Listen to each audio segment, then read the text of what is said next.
मसीह का तमाम ये संबोधिमाल है, जैसा ही रंगो रूप है पैसा ही माल है। नमस्कार, मनी 9 के पसंदीदा कार्यक्रम मनी सेंट्रल पे आप सभी का बहुत बहुत स्वागत है। मैं हूं विपुल सिंह। हर रोज़ की तरह हम हाजिर हैं आपकी जेब से जुड़ी हुई तमाम महत्वपूर्ण खबरों को लेकर के, और उन खबरों का हमारे आपके जीवन पर, देश की अर्थव्यवस्था पर क्या असर पड़ेगा, इसका विश्लेषण करने के लिए हर रोज़ की तरह हमारे साथ मौजूद हैं मनी 9 के संपादक अंशुमान तिवारी जी। अंशुमान सर, बहुत बहुत स्वागत है आपका।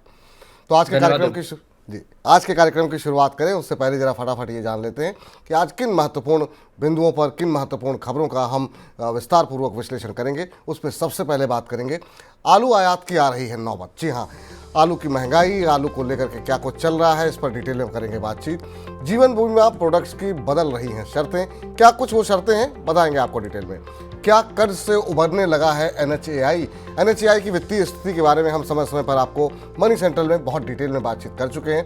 आज क्या कुछ अपडेट है, अब से कुछ ही देर में करेंगे चर्चा। क्या खत्म होगी पुरानी टैक्स व्यवस्था, लगातार इस बात को लेकर के अटकलें चल रही हैं।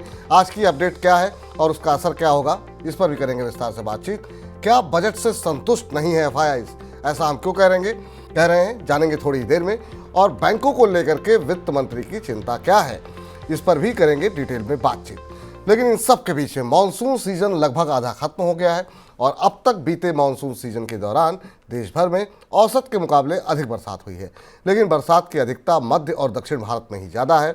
उत्तर और पूर्वी भारत में कई राज्य बरसात की भारी कमी का सामना कर रहे हैं। सबसे ज़्यादा कमी झारखंड में है, जहां पर सामान्य के मुकाबले 46% कम बरसात हुई है। इसके बाद पंजाब में सामान्य से 44% कम, हरियाणा में 40% कम, हिमाचल में 38% कम और बिहार में 30% कम बरसात देखने को मिली है।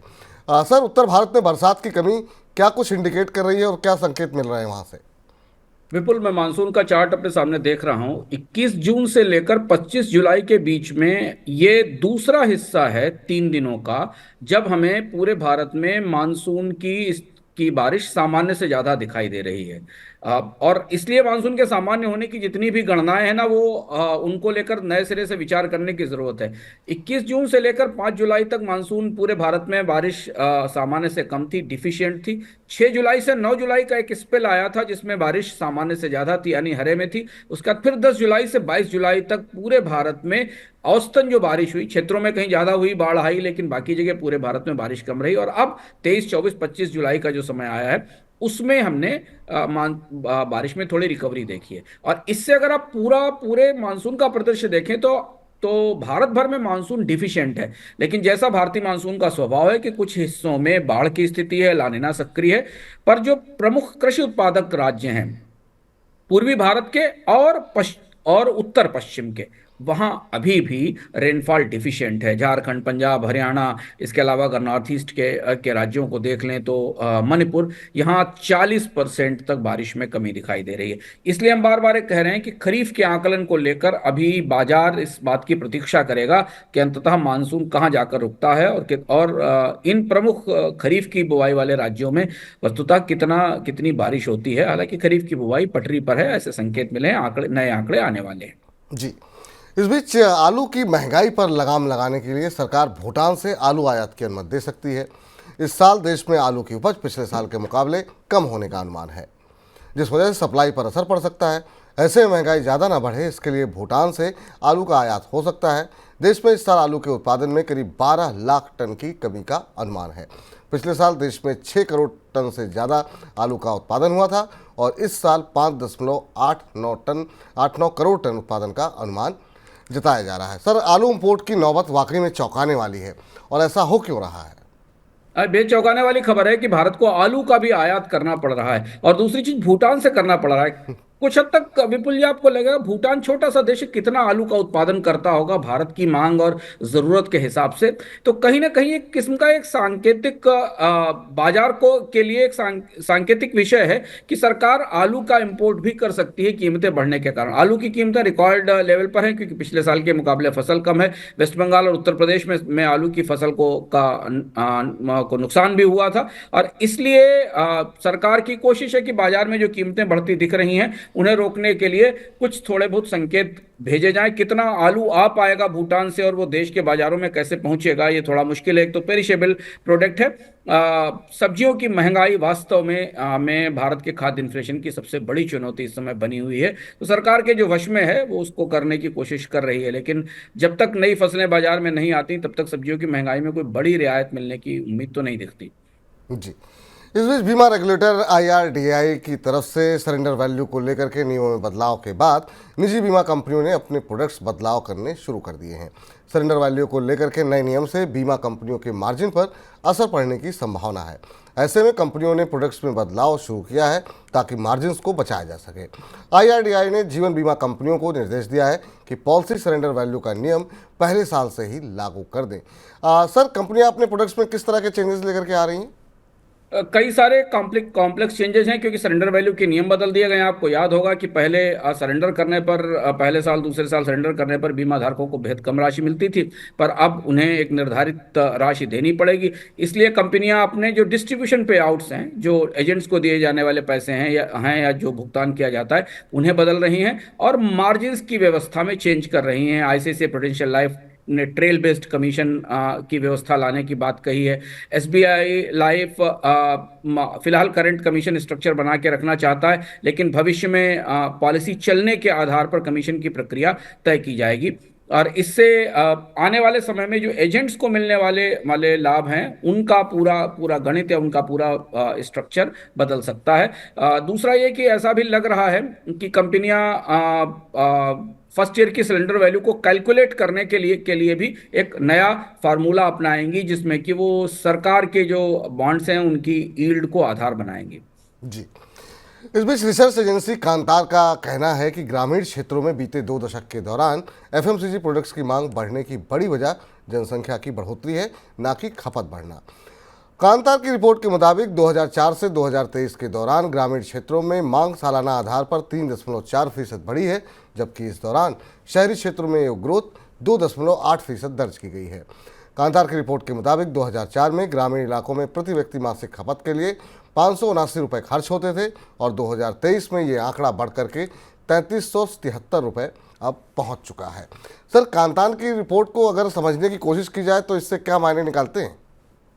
महत्वपूर्ण रिपोर्ट है कांतार की, द रूरल चैलेंज रिपोर्ट, और ये भारतीय बाजार में उपभोक्ताओं की दृष्टि से क्या तस्वीर आ रही है इसे समझना जरूरी है। और इसमें कई सारे महत्वपूर्ण सूत्र निकलते हैं। ये बता रही कि ग्रामीण इलाकों में जो वॉल्यूम की ग्रोथ दिख रही है कंपनियों में, वो दरअसल खपत नहीं बढ़ने के कारण बल्कि आबादी बढ़ने के कारण है, और ये एक अच्छी खबर नहीं है। भारत में आबादी ही केवल खपत को सपोर्ट कर रही है, लोगों की क्रय शक्ति या परचेजिंग पावर में बढ़ोतरी नहीं दिखाई दे रही है। अर्बन एरिया में ये रिपोर्ट बता रही है कि वॉल्यूम ग्रोथ बिल्कुल फ्लैट है, 4.2% पर है। अब आप ये समझिए विपुल जी कि भारत की GDP की वृद्धि दर 7.5-8% है और कंजम्पशन की रेट अर्बन एरिया में उसकी आधी है, 4.2% है। बजट के संदर्भ में इकोनॉमिकम में और मनी सेंट्रल में चर्चा करते हुए हमने इस बात पर इशारा किया था कि भारत में जो कंजम्पशन की ग्रोथ रेट है वो आप कहीं भी GDP की ग्रोथ रेट को मैच नहीं कर पा रही। GDP की ग्रोथ रेट के हिसाब से खपत नहीं है और इसलिए भारत में लोगों की आय नहीं बढ़ रही है। रिपोर्ट ये भी बता रही है कि हाउस होल्ड का जो कंट्रीब्यूशन है वो रूरल एरिया में 2004 में 70% था, वो अब घटकर 65% रह गया है खपत में के कंजम्पशन में। इसे ठीक करने की तत्काल जरूरत होगी सरकार के लिए, क्योंकि भारत को आबादी बढ़ने के साथ अगर भारत अपनी खपत को बढ़ाएगा तो हम उसी पुराने 80 वाले मॉडल में चले जाएंगे, जिस मॉडल में सिर्फ आबादी थी और एक हाथ दूसरे हाथ को फीड करता था, उसके आधार पर ग्रोथ दिखाई देती थी। इस रिपोर्ट को सरकार को गंभीरता से लेना चाहिए। इसमें रिपोर्ट इस बात की तरफ भी इशारा कर रही है कि महंगाई ने एक बड़ा असर किया है खपत पर। ग्रामीण इलाकों में हम बताते रहे कि पिछले 1 साल से ग्रामीण इलाकों की खाद्य महंगाई भी ऊंची बनी हुई है, जबकि वहां फसलों का उत्पादन होता है। जी, इस बीच अमेरिका के सिलिकॉन वैली बैंक जैसी स्थिति भारत में देखने को ना मिले, इसके लिए रिजर्व बैंक नए नियम लेकर के आ रहा है। RBI ने लिक्विडिटी कवरेज रेशियो को लेकर के ड्राफ्ट जारी किया है, जिसमें प्रावधान है कि डिजिटल खातों में रखे पैसे को हॉट मनी की श्रेणी में रखा जाएगा, जिसके खाते से जल्द निकाले जाने की संभावना रहती है। पिछले साल अमेरिका के सिलिकॉन वैली बैंक ने जब स्ट्रेस की जानकारी दी थी तो कुछ ही घंटे में बैंक के ग्राहकों ने उससे अपना डिपॉजिट निकालना शुरू कर दिया था। सर, इस सख्ती के मायने क्या निकाले जाएं? ये बेहद महत्वपूर्ण रिपोर्ट है और एसबीआई की तरफ से ये जो प्रस्ताव जो चर्चा पत्र जारी किया गया है, विपुल जी, ये जो बेसिल 3 फ्रेमवर्क है लिक्विडिटी का, उस पर आधारित है। बेसिल 3 फ्रेमवर्क में बदलाव किए गए थे सिलिकॉन वैली बैंक में और अमेरिका में जो ताजा बैंक रन हुआ था उसे देखते हुए। दुनिया की बैंकिंग जिन चुनौतियों से जूझ रही है उसमें सबसे बड़ी चुनौती अब इंटरनेट बैंकिंग बन गई है। बैंकों को डर है कि जैसे ही बैंकों में कोई समस्या दिखती है या बैंकों में किसी कमजोरी की खबर दिखाई देती है, लोग तत्काल बैंकों से डिजिटल ट्रांजैक्शन के जरिए अपना पैसा मूव करा लेते हैं। ये पुराने दौर के बैंक रन से ज्यादा जटिल परिस्थिति है। तब तो लोगों को बैंक से पैसा निकालने के लिए बैंकों में जाना पड़ता था, और इसे रोकने के लिए विपुल दुनिया भर के बैंकों को अपने पूरे लिक्विडिटी सिस्टम को बदलना पड़ रहा है। और उस बदलाव की आहट दे रहा है, उस बदलाव की सूचना दे रहा है आरबीआई का ये जो ड्राफ्ट सर्कुलर है जो बेसिल 3 फ्रेमवर्क पे आया है लिक्विडिटी स्टैंडर्ड्स को लेकर। इसमें अब एक नए तरीके की एसेट कैटेगरी क्रिएट की जा रही है जिन्हें हाई क्वालिटी लिक्विड एसेट्स कहा जाएगा, एचक्यूएलए बोला जाएगा। और ये माना जाएगा कि ये वो एसेट्स हैं जिनमें जो केवल 30 दिन के अंदर कैश आउटफ्लो में जा सकती हैं, यानी ये 30 दिन में निकाले जाने की संभावना है। अभी कैसे होगा ये तो स्पष्ट नहीं है, लेकिन इसमें जो मोबाइल और नेट बैंकिंग फैसिलिटी के जरिए किए गए डिपॉजिट्स हैं, डिजिटल डिपॉजिट्स हैं, उनको रखा जाएगा। और एक बैंकों को जो लेस स्टेबल डिपॉजिट्स हैं, यानी ज्यादा जोखिम भरे डिपॉजिट्स हैं, उन्हें संतुलित करने के लिए कहा जाएगा। ये डिजिटल बैंकिंग की जो मौजूदा एक्सप्लोजन या विस्फोट हम भारत में देख रहे हैं, उसके काम के तौर तरीके में बदलाव करेगा और बैंकों के लिक्विडिटी कवरेज रेशियो को चेंज करेगा। तो इसे करीब से देखना होगा, क्योंकि इसके बाद बैंकों के कामकाज में नए बदलाव होंगे। अकाउंट से पैसे निकालने के तौर तरीकों में भी परिवर्तन हो सकते हैं। जी, इस बीच सरकार टॉप 500 कंपनियों में इंटर्नशिप के लिए एक स्वैच्छिक कोटा सिस्टम बनाने पर विचार कर रही है। वित्त सचिव टीवी सोमनाथन ने बताया कि ये कोटा सिस्टम इन कंपनियों के सीएसआर पर खर्च पर आधारित होगा। सरकार इंडस्ट्री के परामर्श से कोटा सिस्टम को तैयार करेगी। सरकार ने यह भी कहा है कि वो पारस्परिक सहमति के आधार पर इसके लिए अब नियम बनाएगी। सर, इंटर्नशिप को लेकर के आखिर में इतना ज़्यादा असमंजस की स्थिति क्यों देखने को मिल रही है? सरकार की नई स्कीम है। कल वित्त मंत्री की तरफ से कहा गया था कि ये अनिवार्य स्कीम नहीं है और कंपनियां अपने स्वेच्छा के आधार पर इसे लागू करेंगी। अब इसे सीएसआर के आंकड़े में लाया जाना है। अभी तक जो सीएसआर के नियम कंपनी कानून के तहत हैं वो परियोजनाएं और प्रोजेक्ट में खर्च करने के लिए हैं, लेकिन अब रोजगार का हिस्सा सीएसआर को बना दिया गया है। तो इसके लिए कौन सी कंपनी सीएसआर का कितना पैसा एम्प्लॉयमेंट में खर्च करेगी, इसके नियम तय करने की बात है। और जिसका संकेत दिया गया फिनांस सेक्रेटरी की तरफ से कि जो कोटा सिस्टम है ये कॉर्पोरेट सोशल रिस्पॉन्सिबिलिटी को लेकर जो खर्च है उससे जोड़ा जाएगा, और इससे पहले वो उद्योग से बात करेंगे। और कंपनियों को कोई इसमें सुनिश्चित करना होगा कि जो जितना सीएसआर स्पेंड करते हैं, मान लीजिए कोई कंपनी साल में अगर 200 करोड़ रुपए सीएसआर पर खर्च करती है तो उसका एक निर्धारित प्रतिशत इन कंपनियों को नए लोगों को इंटर्नशिप देने पर किया जाए। पर इसमें एक और महत्वपूर्ण बात है विपुल, की जिसका प्रस्ताव तैयार हो रहा है वो ये है कि इंटर्नशिप की सुविधा उन्हीं लोगों को मिलेगी जो आईआईटी आईएम के ग्रेजुएट या चार्टर्ड अकाउंटेंट के ग्रेजुएट्स नहीं हैं, और सरकारी कर्मचारियों के बच्चे या उनके वार्ड नहीं है। इस तरीके की एक निगेटिव लिस्ट भी इस इंटर्नशिप प्रक्रिया में लाए जाने की संभावना है कि किन लोगों को इस इंटर्नशिप में शामिल नहीं किया जाएगा। जी, इस बीच पिछले 10 सालों में करीब 50,000 एमएसएमई इकाइयां बंद हुई हैं। इस वजह से 3 लाख लोग बेरोजगार हुए हैं। ये जानकारी खुद सरकार ने संसद में दी है। ताज़ा पीएलएफएस रिपोर्ट के मुताबिक 15 वर्ष और उससे अधिक उम्र के लोगों के लिए अनुमानित बेरोजगारी दर 2020-21 में 4.2%, 2021-22 में 4.1% और 2022-23 में 3.2% थी। सर, अब यहाँ पर वापस रोजगारों की वापसी किस तरीके से होगी? एमएसएमईज को लेकर बजट में जो रोजगारों की चिंता है, आर्थिक समीक्षा में जो चिंता है, वो स्पष्ट रूप से दिखाई देती है। सरकार का अभी रोजगार के लिए फोकस बड़ी कंपनियों पर, संगठित कंपनियों पर ज्यादा है, जहां पर रोजगारों की संभावनाएं भी ज्यादा हैं। आर्थिक समीक्षा भी इस बारे में स्पष्ट रूप से बताती है कि भारत में रोजगारों की उम्मीद सिर्फ बड़ी कंपनियों से लगाई जानी चाहिए। यहाँ जो कंपनियां बंद हुई हैं कोविड के दौरान और कोविड के बाद और कोविड के पहले भी, यहाँ रोजगारों की वापसी होने की संभावना नहीं दिखाई देती, और इसलिए ये रोजगार की बड़ी चुनौती है। और ये चुनौती कितनी बड़ी है इस बार के इकोनॉमिक कम में हम आपको विस्तार से बताएंगे कि सरकार कितनी बेचैन है और आंकड़े क्या बता रहे हैं रोजगार को लेकर। कुछ ऐसे अनोखे और नए आंकड़े हैं जिनको देखकर आपको लगेगा कि दरअसल ये केवल राजनीतिक ही नहीं, बहुत बड़ी चुनौती अब सरकार के सामने खड़ी हुई है, जिसे दूर करने की कोशिशें शुरू हुई हैं। जी, इस बीच राजमार्ग बनाने वाली सरकारी कंपनी एनएचएआई के कर्ज में बीते 2 साल के दौरान करीब 13,000 करोड़ रुपए की कमी आई है।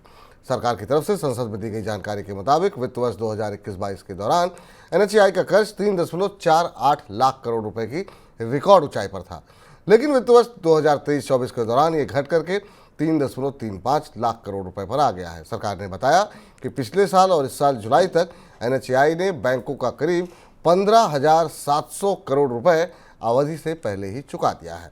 सरकार ने पिछले साल एनएचएआई पर मार्केट से कर्ज उठाने की रोक लगा दी थी। सर, बजट की रोशनी में एनएचएआई के लिए आने वाला साल किस तरीके से देखा जाए? एनएचएआई की स्थिति चुनौतीपूर्ण बनी हुई है। आप देखिए, कर्ज में कमी तो आई है, लेकिन 3 से 4था साल है ये जब एनएचएआई को बाजार से कर्ज लेने के लिए से रोक दिया गया है और अब भारत में सड़क निर्माण की पूरी व्यवस्था में पुनर्गठन हो रहा है। हम विस्तार से इस पर चर्चा करते रहें। एनएचएआई की जिम्मेदारी अब यह है कि सड़कें बनाने से ज्यादा बनी हुई सड़कों को बेचे और उससे पैसे वापस लेकर कर्ज चुकाए, और इसलिए आने वाले महीनों में, आने वाले वर्ष में सड़क निर्माण की गति धीमी पड़ सकती है, जिसके आंकड़े अभी आने लगे हैं कि सड़क निर्माण की गति उतनी पर्याप्त नहीं बढ़ेगी। दूसरी चीज आम उपभोक्ताओं के लिए कि जब तक एनएचएआई का कर्ज जिस गति से बढ़ रहा है और ब्याज जिस गति से बढ़ रहा है, टोल की दरें आने वाले महीनों में भी, आने वाले साल में भी बढ़ती रहेंगी। टोल में कोई कमी नहीं आएगी, क्योंकि यही एक सीधा सोर्स है राजस्व का, रेवेन्यू का एनएचएआई के लिए, जहां से उसे नियमित राजस्व मिलता है। चलिए अब आगे बढ़ते हैं और अब रुख कर लेते हैं आज की सबसे बड़ी खबर का।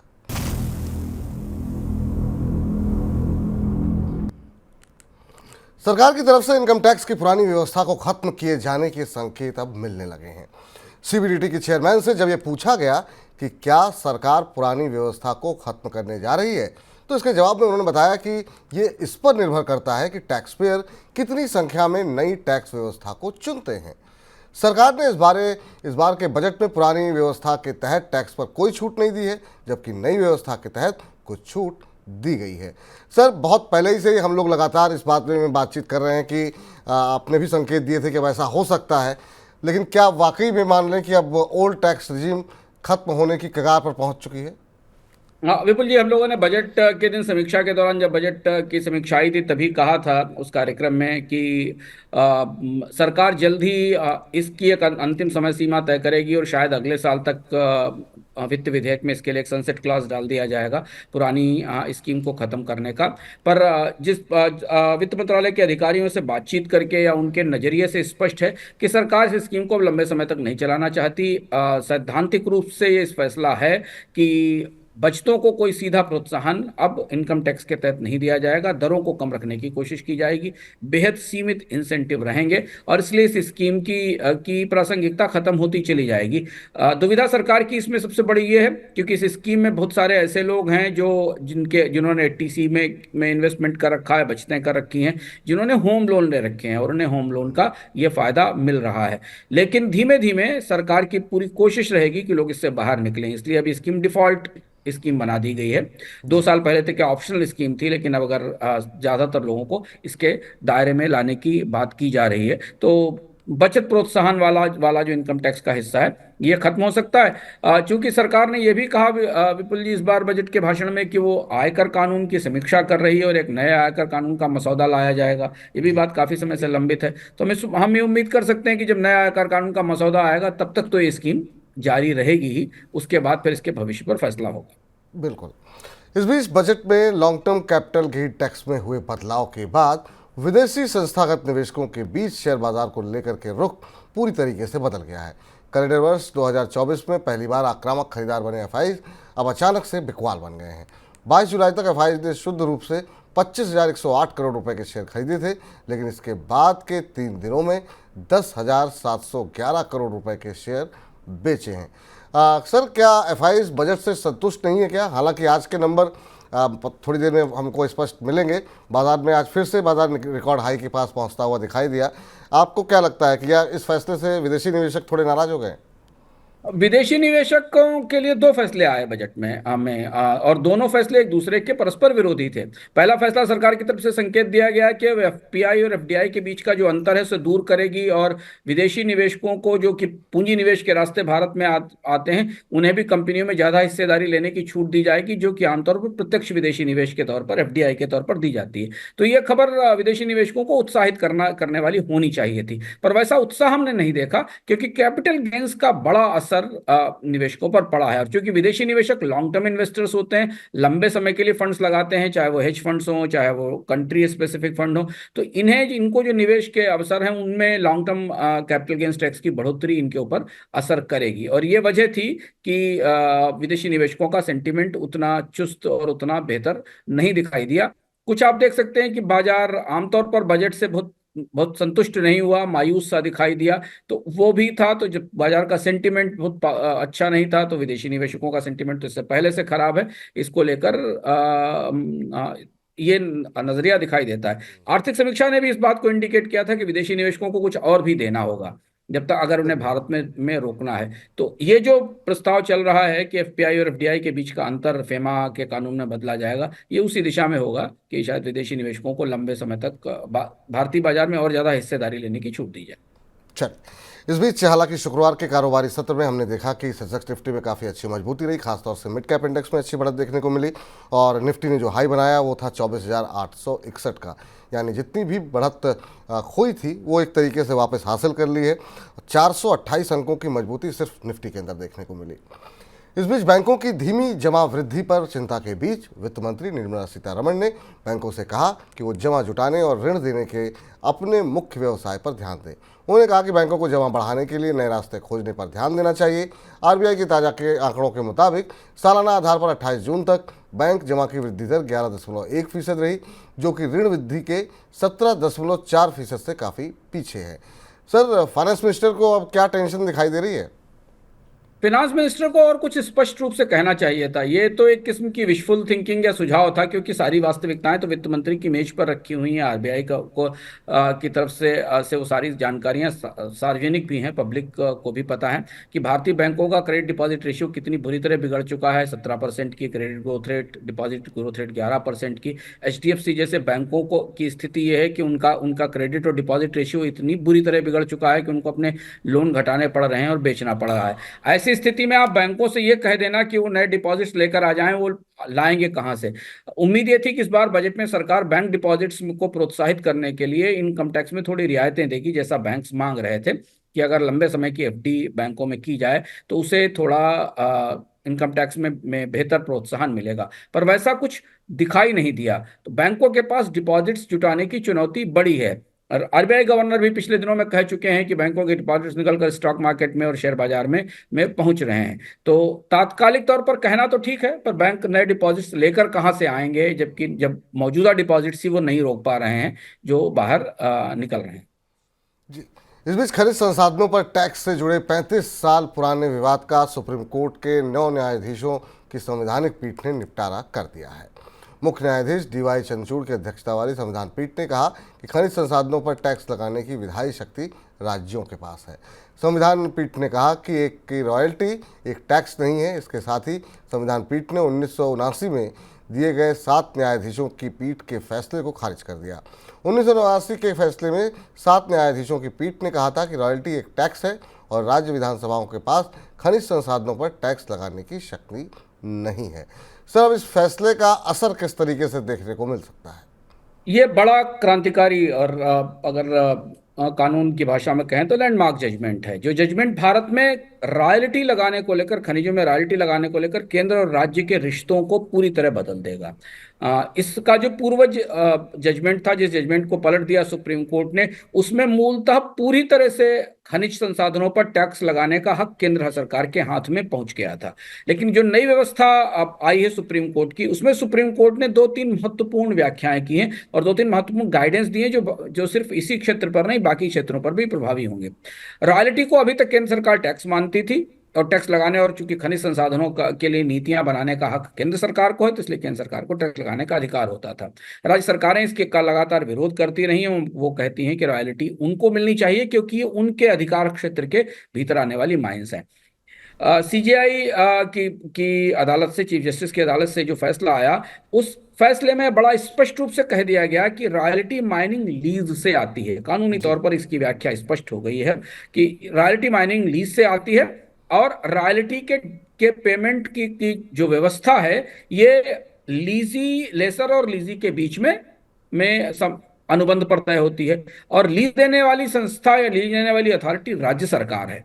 इसलिए रॉयल्टी पर राज्य सरकार का हक है, क्योंकि वो राज्य सरकार के क्षेत्र का विषय है और वो उसे लीज पर देते हैं। ये रॉयल्टी टैक्स नहीं है, और इसका भुगतान एक किस्म से उस खनिज संसाधन या उस नेचुरल रिसोर्स के यूज के आधार पर किया जाता है, उसका यूजर चार्ज के तौर पर दिया दिया जाता है, और इसलिए इनके कॉन्ट्रेक्चुअल पेमेंट्स को टैक्स नहीं माना जा सकता है।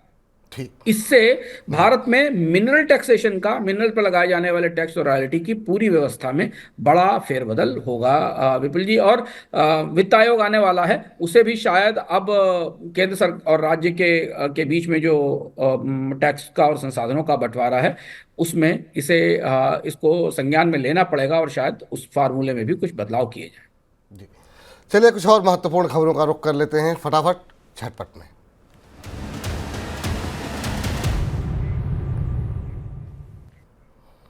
बाजू ने बेंगलुरु में एनसीएलटी की तरफ से शुरू की गई दिवाला कार्रवाई पर रोक लगा दी है। कर्नाटका हाईकोर्ट में एक नई याचिका दायर की गई है। बायजूस ने अदालत से दिवाला समाधान प्रक्रिया के साथ साथ ऋणदाताओं की समिति के गठन पर तब तक रोक लगाने का आग्रह किया है जब तक एनसीएलटी के पास लंबित उसकी अपील पर सुनवाई और अंतिम निर्णय ना हो जाए।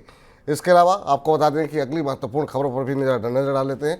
इस साल सरकार ने अपने गोल्ड बॉन्ड जारी करने की लक्ष्य में 38% की कटौती की है। अंतरिम बजट में सरकार ने 29,638 करोड़ रुपए के गोल्ड बॉन्ड जारी करने का अनुमान जताया था, लेकिन 23 जुलाई को पेश बजट में इस अनुमान को घटा करके अब 18,500 करोड़ रुपए कर दिया गया है। सरकार ने गोल्ड बॉन्ड जारी करने के लक्ष्य में ये कटौती निवेशकों की मांग, अन्य निवेश उत्पादकों और वैश्विक अर्थव्यवस्था में अनिश्चितता को देखते हुए ये निर्णय किया गया है।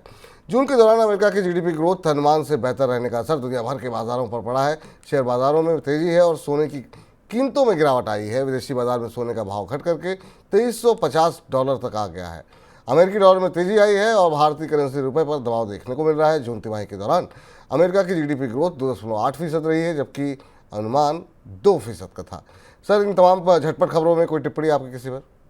झटपट पे खबरों में आज एक बड़ी खबर है सॉवरेन गोल्ड बॉन्ड को लेकर। ऐसा माना जा रहा है कि सॉवरेन गोल्ड बॉन्ड का अब समापन करीब आ गया है, और इसके पीछे कई महत्वपूर्ण कारण काम कर रहे हैं। जिस तरह से सरकार ने इस बार बजट में कस्टम ड्यूटी कम की है, गोल्ड पर 15% से 6% की है, उसके बाद सॉवरेन गोल्ड बॉन्ड की डिमांड में कमी आने की संभावना है। और हमने ये भी देखा कि नेशनल स्टॉक एक्सचेंज में सॉवरेन बजट के बाद सॉवरेन गोल्ड बॉन्ड की कीमतों में 2 से 5% की गिरावट भी आई इसी फैसले के बाद से। तो अब ऐसा लग रहा है कि सरकार को सॉवरेन गोल्ड बॉन्ड की स्कीम को लंबे समय तक जारी रखने के बारे में सोचना पड़ेगा, और इसीलिए बजट में इसमें कटौती घोषित की गई है। सॉवरेन गोल्ड बॉन्ड एक किस्म का कर्ज है जो सरकार ले रही है, और गोल्ड के प्राइसेस गिरने के बाद इस बॉन्ड का आकर्षण कम होगा, क्योंकि गोल्ड के प्राइसेस भारत में कस्टम ड्यूटी से प्रभावित होते हैं। तो इसलिए ये लक्ष्य, सॉवरेन गोल्ड बॉन्ड के लक्ष्य में कमी हमें बजट में दिखाई दी है। चलिए, तो ये फिलहाल आज का मनी सेंट्रल था। कार्यक्रम को समाप्त करने की अवधि आ गई है, लेकिन सर इस बार का इकोनॉमिकम भी काफ़ी दिलचस्प विषय पर है और हमारे तमाम दर्शक वीकेंड पे इसको देखने के लिए आतुर रहते हैं। क्या कुछ विशेष चर्चा रही है इस बार? इस बार बजट के केंद्र में था रोजगार विपुल जी। चारों तरफ रोजगार की चर्चा है। आज भी हमने देखा कि सरकार 3 स्कीम लेकर आई और उद्योगों की प्रतिक्रियाएं हैं। आखिर सरकार का हृदय परिवर्तन हुआ कैसे? रोजगार की कौन सी ऐसी सच्चाई थी जो सरकार के सामने आ गई, जिसे अभी तक नकारा जा रहा था? पहले से भी थी, हम लोग लगातार बता रहे थे, लेकिन सरकार ने उस सच्चाई को स्वीकार कर लिया। और इसके साथ 2-3 और बेहद महत्वपूर्ण तथ्य सरकार ने स्वीकार किए हैं, और वो तथ्य आर्थिक समीक्षा के आंकड़ों में निकल कर आते हैं। अभी आईना सरकार ने खुद देखा है या दूसरे को दिखाया, ये बात तो अलग है, पर कहीं ना कहीं सरकार ये मान रही है कि रोजगार की क्रिएट करने की जिम्मेदारी जिनकी थी, उन्होंने अपना काम ईमानदारी से नहीं किया है। क्या है पूरा किस्सा? सरकार का नजरिया एम्प्लॉयमेंट के बारे में कैसे बदला है, स्वरोजगारों को को सबसे बड़ा रोजगार का स्रोत बताने वाली सरकार अब अचानक कैसे अपना नजरिया बदल रही है। और एक बेहद दिलचस्प बात, रहस्यमय बात जिस पर आप उत्सुकता होगी कि कृषि को लेकर ऐसी बात आर्थिक समीक्षा में इस बार लिखी गई है रोजगारों के संदर्भ में जो इससे पहले कभी नहीं सुनी गई थी। यानी बिल्कुल एंटी क्लाइमेक्स जैसी बिल्कुल विपरीत परिस्थिति है। इस बार का इकोनॉमिकम जरूर देखिए, रोजगारों को लेकर बिल्कुल नए तरीके से सरकार ने जो की आर्थिक समीक्षा कुछ बेहद अनजाने से तथ्य लेकर आती है और बताती है कि सरकार कितने असमंजस में है। बिल्कुल। अंशुमान सर, आज की इस चर्चा में आप शामिल हुए, तमाम खबरों का विश्लेषण किया आपने, बहुत बहुत शुक्रिया, बहुत बहुत धन्यवाद आपका आज की चर्चा में जुड़ने के लिए। तो मनी सेंट्रल को हम अब यहाँ पर समाप्त कर रहे हैं, लेकिन आप लगातार मनी 9 के साथ बने रहिए, तमाम खबरों को आप देखते रहिए और वीकेंड पर अवश्य देखिए। इकोनॉमिकम जैसे बहुत अच्छे शोज़ हम लेकर के आते रहेंगे और हर रविवार को अब हमने नया एक खास प्रोग्राम हम लेकर के आ रहे हैं। पिछले हफ्ते हमारे साथ अजय बग्गा जी मौजूद थे, इस हफ्ते हमारे साथ होंगे सुनील सुब्रमण्यम जी। तो वो बाज़ार को लेकर के क्या प्रतिक्रिया दे रहे हैं, खासतौर से बजट के बाद क्या अब सेक्टर रोटेशन का वक्त आ गया है, क्या पावर और सरकारी कंपनियों की रैली समाप्त हो गई है और क्या आईटी शेयरों में अब तेज़ी देखने को मिलेगी, इन तमाम पहलुओं को लेकर के अगले हफ्ते की, अगले महीने की रणनीति बनाएंगे। तो जुड़िए हमारे साथ, लगातार मनी 9 के साथ बने रहिए। मुझे इजाज़त दीजिए फिलहाल के लिए, नमस्कार। ऐसे ही का तमाम ये संबोधि